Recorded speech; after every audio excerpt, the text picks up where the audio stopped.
Selamat pagi teman-teman. Namaste. Selamat Nah, pagi, selamat ya, pagi teman-teman. ya. Pagi ini kita kehadiran tamu spesial Pak Erik Harmanto dari Koordinator Sahabat Donor Darah Indonesia. Jadi saya mengenal Pak Erik Hermanto ini dari broadcast eh, kebutuhan golongan darah. Saya ikut grup WhatsApp-nya, sekarang udah grup Telegram, dan bagaimana ternyata di situasi sekarang ini kebutuhan mengenai darah itu sangat dibutuhkan dan Pak Erik Hermanto dari Agustus tahun ini mengkoordinir teman-teman untuk ikut berdonor darah. Nah, silakan Pak Erik Hermanto. Ya, Ya, oke. Suara saya kedengeran ya? kedengeran? Ya, Oke. Terima kasih, Koabe. Ini sudah diundang hari ini pada pagi ini yang luar biasa. Terus juga dengan apa namanya meditasinya dan berkatnya ini benar-benar memberi manfaat nih. iya, Jadi memang saat ini kondisi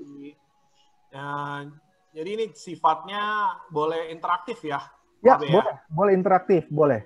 Silakan Ya, kalau mau ajak ke yang ngobrol-ngobrol, diskusi atau apa, ya. boleh. Silakan Pak Erik. Oke, mungkin aku kasih prolognya sedikit, nanti teman-teman yang mau tanya juga boleh welcome ya. Jadi ini nama saya perkenalkan, nama saya Erik Hermanto. Jadi saya sudah jadi koordinator darah selama 16 tahun. Jadi pernah sempat di wihara sama di gereja. Selama 16 tahun ini belum pernah aku ngalamin kondisi seperti ini gitu loh. Kondisi sulit darah paling cuma terjadi cuma di puasa doang, itu pun juga gampang lah teratasi gitu loh. Nah sekarang kondisi pandemi membuat orang itu menjadi takut untuk keluar rumah, sehingga stok darah ini nol ya, stok darah nol di PMI. Jadi setiap hari itu zero. Bapak Ibu bisa bayangkan bahwa setiap hari kebutuhan darah itu adalah di Jakarta ya, di Jakarta itu 1.000 kantong untuk Jakarta aja loh, belum Indonesia. Sedangkan supply di Jakarta itu cuma 500 setiap hari. Jadi setiap hari defisit terus. Nah sampai akhirnya pada bulan April, jadi teman lama saya yang saya nggak sadar bahwa ternyata anaknya itu talasemia. Jadi nggak pernah cerita gitu loh. Cuman ketemu ya hahaha aja gitu kan. Nah ternyata anaknya itu selama 16 tahun ini memang nggak ada kendala dengan darah gitu loh. Nah baru pandemi ini dia mengalami kesulitan dengan darah. Dan saya baru tahu kondisi dia gitu. Kemudian akhirnya beliau mengontak saya, Pak Erik bisa tolong bantuin nggak cariin darahnya gitu. Nah, aku punya kontak database di Wihara. Wihara dulu kita maintain dari 75 pendonor. Kita ada yang acara tiap di Wihara itu sampai 300 orang. Di gereja dari 75 sampai 150 orang. Jadi database saya cukup banyak. Tapi itu pun akhirnya nggak mau bantu juga.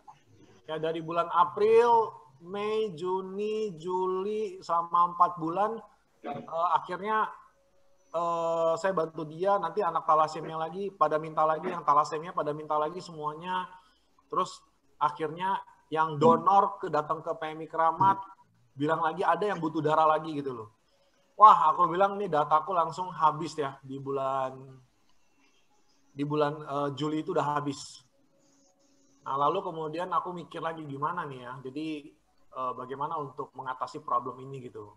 Nah, akhirnya kenapa kita nggak buat suatu grup WhatsApp per golongan darah. Ya, per golongan darah, darah A, B, sama O.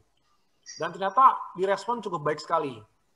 Yaitu awal perkenalan saya sama KOAB. Ya. Lalu dari situ grupnya ini ternyata viral, ya luar biasa. Jadi di satu sisi saya senang ya. Saya senang karena permintaan darah yang anak-anak thalassemia itu langsung segera terpenuhi. Tapi di satu sisi tiba-tiba permintaan darahnya juga yang datang banyak banget gitu loh, ya kan? Luar biasa gitu loh. Jadi saya sampai kelimpungan, waduh ini mesti bikin tim ini. Ya kemudian saya bikin tim, orang-orangnya member-membernya juga di grup WhatsApp. Terus akhirnya kita setiap hari menerima permintaan darah sampai detik ini.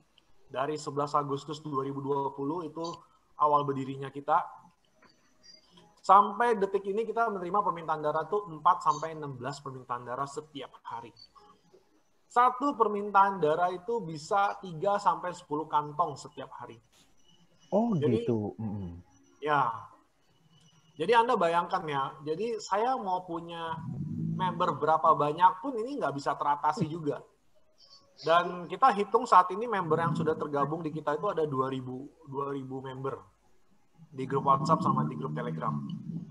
Itu pun tidak bisa mengcover kebutuhan darah yang masuk setiap harinya gitu loh. Ya, jadi ini kondisi yang sangat ironis sekali. Ini adalah kondisi terparah dalam memenuhi kebutuhan darah di Indonesia. Saat ini, Bapak Ibu sekalian, kita benar-benar mengalami kondisi krisis darah.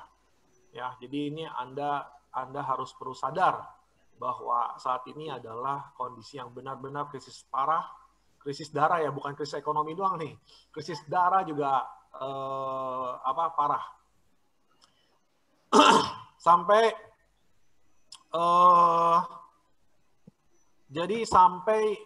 satu saat karena grup komunitas ini cukup viral, sampai mendapat perhatian dari PMI DKI Jakarta.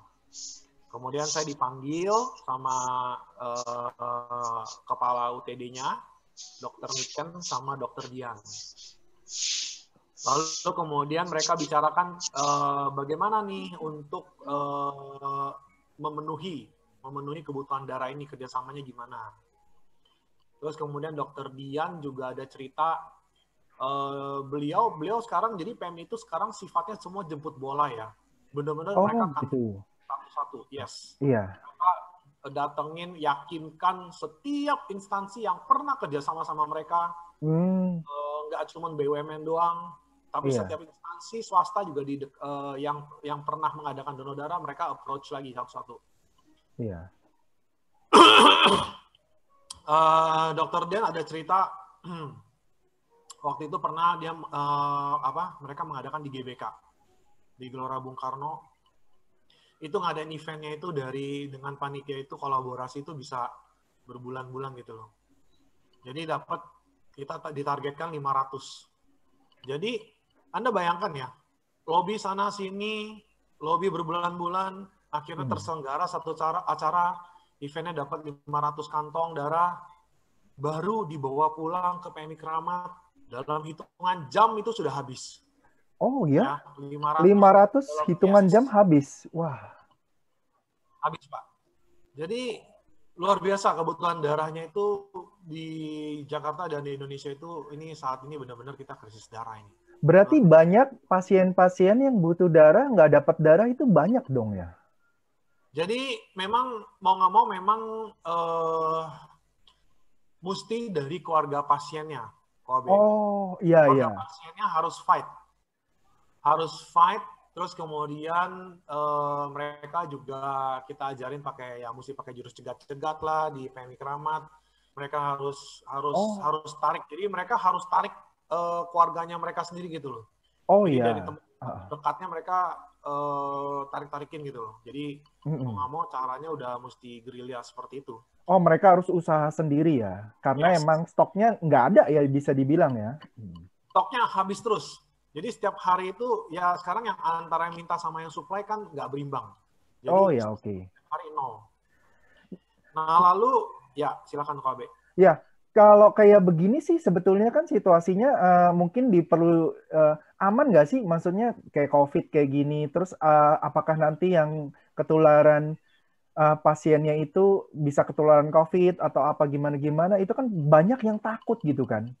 Ya, nah ini memang menjadi pertanyaan utama semua orang sih. Jadi protokol kesehatan ini kan penting ya. Yang penting protokol kesehatan itu penting. Jadi misalnya gini, di GBK kemarin diadain 500 orang, itu orang jumlahnya banyak.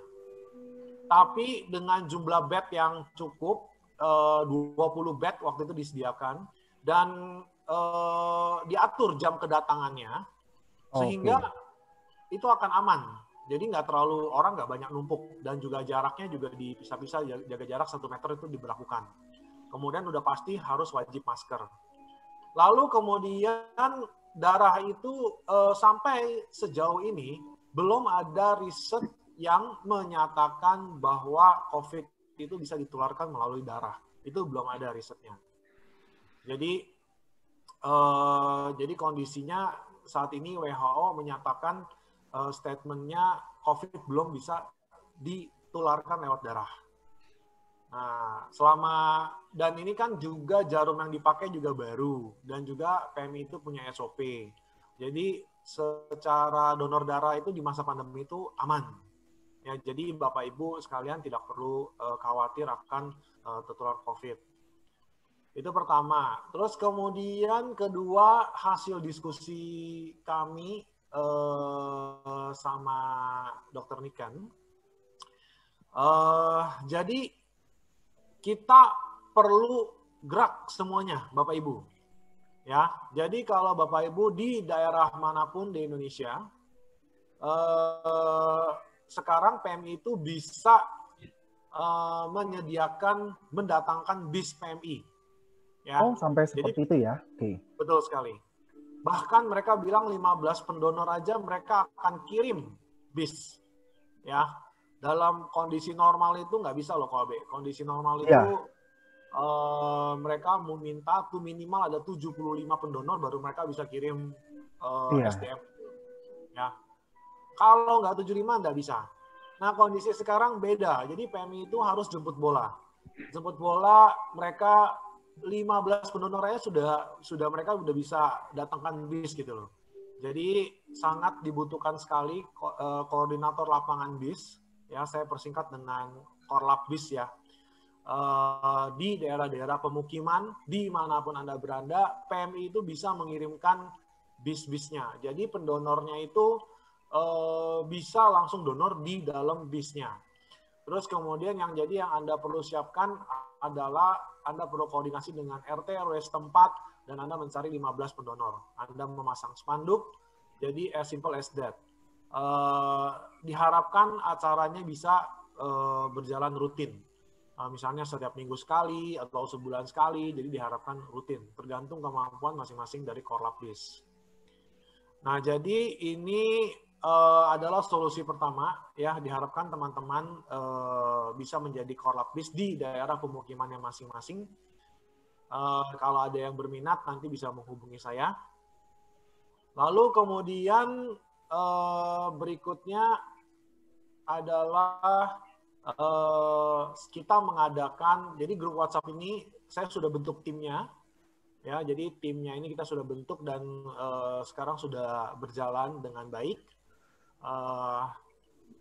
Jadi saya memikirkan cara-cara lain lagi nih, gimana caranya supaya untuk mengumpulkan darah lagi gitu loh.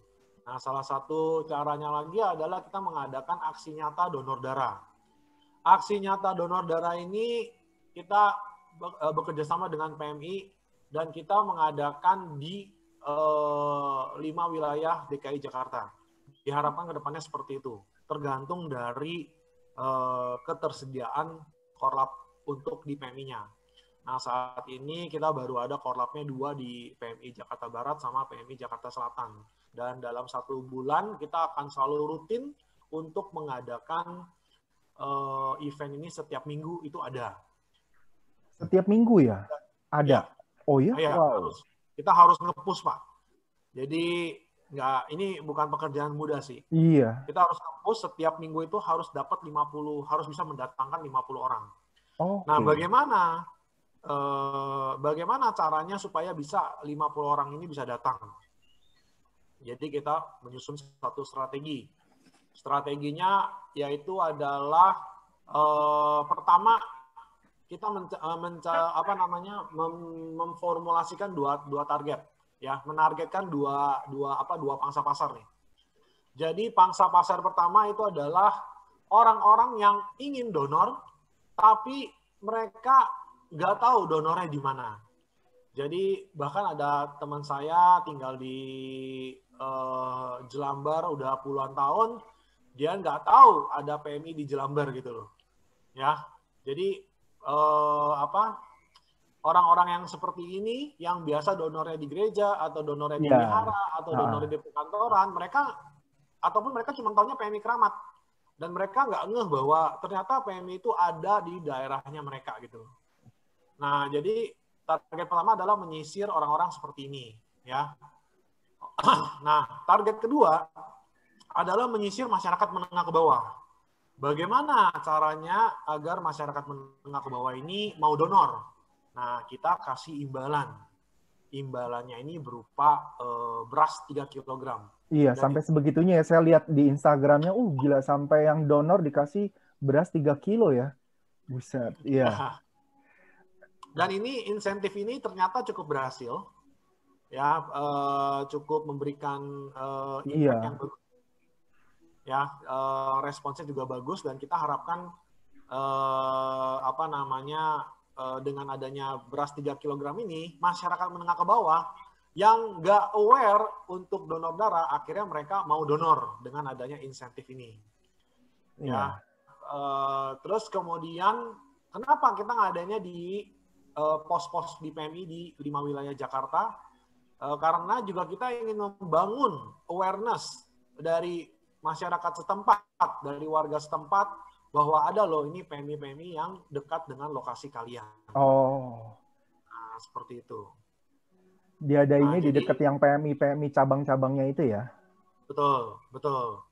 Nah, makanya di satu sisi juga kita juga ada fundraising, ya, pengumpulan dana untuk menyediakan beras ini. Jadi emang komponen yang paling mahal ini di beras ini. Jadi sebagai insentif untuk memancing masyarakat menengah ke bawah ini untuk tertarik untuk donor. Seperti itu. Pak Erik, yang koordinasi yang Telegram kayak gitu, itu collab-collabnya sampai daerah-daerah mana aja yang udah bisa ditanganin? Oh, oke. Kita saat ini, jadi grup WhatsApp, Pak. Jadi beda nih, bukan grup, bukan korlap ya. Jadi kalau koordinator grup WhatsApp kita sebutnya. Iya, siap. Nah, jadi sebentar ya, saya buka list dulu. Jadi koordinator donor darah ini akhirnya karena banyak beberapa teman-teman yang dari daerah-daerah juga pada minta, ya udah saya pancing sekalian, mau nggak jadi koordinator di WhatsApp gitu kan? Nanti saya bantu. Pokoknya pertama langsung bikin 4 grup Goldar gitu kan?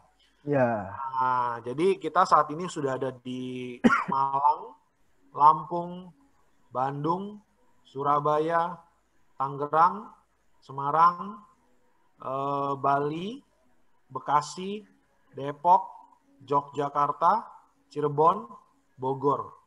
Nah, baru segitu tuh. Iya. Kemudian kita juga jadi terbuka ya untuk misalnya teman-teman yang ikutan Gratitude ini, kalau misalnya mau di daerahnya belum disebutkan Ko Erik itu untuk jadi koordinator donor gitu, boleh ya Ko Erik ya nanti ya? Boleh, sangat boleh, koordinator grup WhatsApp. Ya, itu sangat boleh. Jadi yang dari, saya lihat nih tadi di chatnya ada yang dari Medan nih. Nah, ini Medan kita belum ada nih. Jadi memang bukannya belum ada, dulu ada, cuman ya karena orangnya nggak aktif, jadinya jadi vakum sekarang. Jadi ini kan kota terbesar ketiga nih di Indonesia nih. Nah, ini pasti kebutuhannya sangat tinggi. Oke. Nah, kita belum ada koordinator grup WhatsApp di Medan. Kalau ada yang mau, welcome. Ya, Jadi siap. grup WhatsApp ini fungsinya hanya mempertemukan antara si pendonor. Jadi grup WhatsApp-nya itu isinya pendonor ya. Jadi sebagai koordinator kita harus pinter nih. Jadi benar-benar grup WhatsApp itu isinya pendonor aja toh, dan ngomonginnya fokusnya di donor darah aja. Nah, lalu kemudian grup WhatsApp ini menghubungkan antara si pasien dengan si pendonor. Jadi fungsinya di sana. Nah, fungsi kita sebagai koordinator grup WhatsApp ini hanya memfasilitasi. Jadi misalnya pasiennya kita verifikasi dulu datanya, mana KTP-nya, mana surat pengantar RS-nya, sudah ditukarkan belum di loket PMI-nya, nah seperti itu. Jadi kita verifikasi data dulu, jadi bahwa ini adalah benar-benar keluarga pasien. Lalu setelah udah verified datanya, baru kita masukin ke grup WhatsApp dan grup Telegram. Kita sounding bahwa ini ada kebutuhan darah, siapa yang bisa bantu donor. Donor, ya, ada yang donor saat ini, pendonor kita itu usianya 70 tahun. Dan sudah donor 120 kali. Nah, jadi kenapa dia boleh sampai 70 tahun? Karena dia rutin. Ya, jadi kalau Anda rutin, Anda bukan pertama kali, Anda masih bisa tetap donor sampai umur 70. Cuman frekuensinya mungkin sudah beda. Kalau yang cowok biasa setahun bisa 6 kali, cewek bisa 4 kali. Mungkin nanti seiring bertambahnya umur, mungkin PMI akan batasin jadi 4, 3, 2, atau bahkan sekali dalam setahun. Nah, seperti itu. Terus kemudian tentu kondisinya harus sehat. Lalu kemudian si PMI juga akan ngetes dulu. Tes HB sama tes tensi. Tes HB, hemoglobin itu adalah tes kekentalan darahnya. Itu mereka tesnya secara digital. Mereka punya standar ukurannya itu antara 12,5 sampai 17. Baru boleh donor. Jadi nggak boleh terlalu kental, nggak boleh keenceran juga. Jadi memang harus di standarnya mereka bagus. Lalu tensi normal atas 120, bawah 80, itu normalnya. Jadi sekitar segitu masih oke. Kemudian tidak sedang minum obat-obatan, ya. Nah, jadi yang penting sih sebenarnya kondisinya sehat sih. Asal kondisi sehat sih nggak masalah sih bisa donor. Aku pernah ditolak 2 kali, Pak. Beratku kurang. Kayak berat mesti minimal 45 kg. Ibu berapa? Panik. Gue tuh berapa ya, Pak? Gitu ya, sempat 44, 43. Okay. Ini ada cerita bagus nih dari mama mertuaku sendiri. Kondisinya mirip kayak Ibu Anik. Jadi mama mertuaku berarti sekarang dia umur I think 50 ya. Sekarang 50 tahun umur dia. Jadi dia belum pernah donor karena selalu problemnya adalah berat badan. Nah, lalu kemudian yang dia lakukan ya dia tambah berat badan sampai mencukupi minimal karena 45 kg. Dan akhirnya dia berhasil menaikkan berat badannya dan di umur 50 tahun dia donor untuk pertama kalinya. Ya, karena mungkin dia juga melihat kondisi ini si Erik nih bolak-balik warawiri cari darah gitu ya. Dia juga pasti dengar ceritanya gitu loh. Jadi akhirnya keluarga istri saya semuanya O, 4-4-nya O, dan 4-4-nya itu mendonorkan darah. Ya, jadi ibaratnya mereka juga sadar dengan kondisi sekarang tuh sangat darah tuh sangat diperlukan sekali gitu loh. Jadi seperti itu Bu Anik. Satu lagi Pak Erik. Boleh. Kenapa dibilang aman tuh apa sih yang udah disiapkan oleh gerakan ini supaya dia aman untuk orang untuk nyumbang pada pandemi? Apa yang beda dengan masa normal dulu? Jadi ada dua sih sebenarnya dari panitia acara nih beda nih sama PMI nih ya. Jadi kalau kita kan dari komunitas, jadi kita bukan dari PMI, cuman kita ada kerjasama dengan PMI. Kalau PMI kan jelas tugas mereka itu adalah menarik darah itu doang. Jadi, nah tugas panitia itu adalah ini kalau kita bicara acara ya, kalau kita bicara acara berarti panitia itu tugasnya memastikan protokol kesehatannya itu terlaksana dengan baik.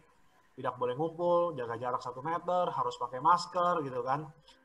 Nah, pembatasan kedatangan orang di jam-jamnya gitu loh. Nah, jadi secara kalau jadi kan nggak ada kontak ya, nggak ada kontak. Paling kontaknya dengan petugas PMI doang. Nah, petugas PMI of course mereka udah pakai sarung tangan, udah pakai masker, dan setiap kali bednya itu setelah habis donor itu selalu disemprot desinfektan, Bu. Jadi artinya tidak ada setelah bednya itu disemprot desinfektan, jadi otomatis itu mencegah penularan ya, of course. Seperti itu. Nah, kontak dengan si PMI-nya, petugas PMI-nya cuma pas dia ini aja, pas dia nusuk kita aja gitu loh, jarumnya ke tangan kita. Nah, setelah itu ya udah kita tinggal bersihin tangannya, udah selesai, udah nggak ada kontak lagi gitu loh. Cukup aman, practically cukup aman. Ya. 2 kalimat penutup Pak Erik, silakan untuk titip pesan teman-teman semua.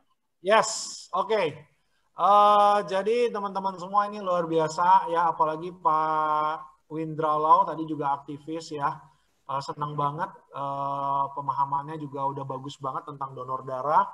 Nah, tinggal tinggal dibikin jaringan-jaringan lagi Pak, supaya bisa menjangkau pendonor sukarela lebih banyak lagi gitu loh.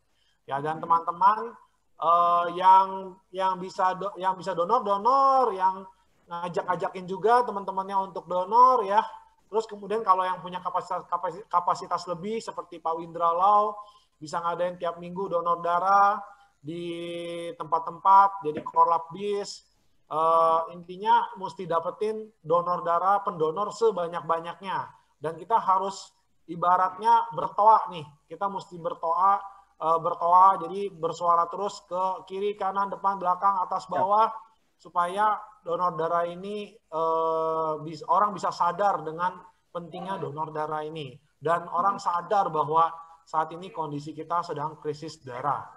Aku pikir seperti itu aja, Ko Abe, thank you. Ya, thank you teman-teman. Pak Erik Hermanto, Dr. Dianina, terima kasih atas kesediaannya mengisi acara Zoom kami ini dari Gratitude and Law of Attraction Indonesia. Terima kasih. Nanti nanti saya broadcastin lagi Instagramnya juga dan segala macam grup-grup Telegramnya ke grup-grup WA kita. Gitu. Terima kasih. Ya, sukses selalu, sehat selalu. Ya. Terima kasih. Yuk. Terima kasih Pak Erik. Terima kasih semuanya. Selamat pagi. Terima kasih. Terima kasih. Terima kasih dokter semuanya. Terima kasih semuanya. Yuk, saya tutup ya. Bye-bye.